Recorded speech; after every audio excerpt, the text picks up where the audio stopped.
Hi, it's George again with a video series, The Skinny on Lean, where we briefly discuss different aspects or tools within lean process improvement.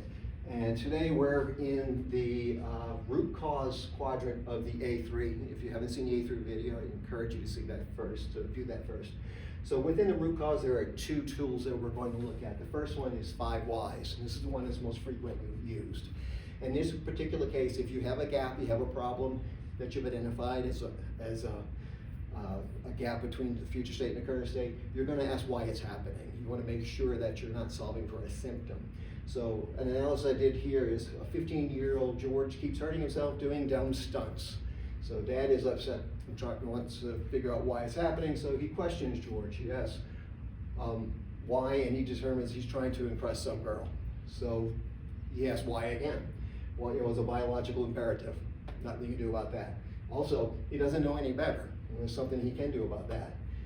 And why doesn't he know any better? He has no experience. So you just keep asking why until you get down to root causes. The two root causes that we've discovered here are George has a biological imperative to impress the girls. You cannot do anything about that. He has no experience, so he doesn't know what to do to impress this girl. We can do something about that. We provide an alternative. And as a group, as a family, you think about it. Get George a job, encourage him to take Susie to the movies.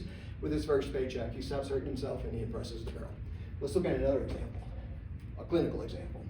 So the patients are staying too long in our unit. Why?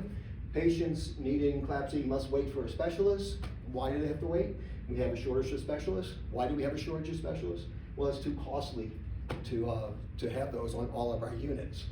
So the root cause is the shortage of specialists, because there's nothing we can do about the budget. So the shortage of specialists is the root cause we have to solve for. And the alternative is we're going to create some floating CLABSI specialists to rotate through all the units. We just need 2. We don't need 2 in every unit. We just need 2 to occasionally go through all the units and provide those services. So as you can see, the root cause analysis saves a lot of time and money, and you start solving for the symptom, not for the symptom, for the actual root cause, not the symptom.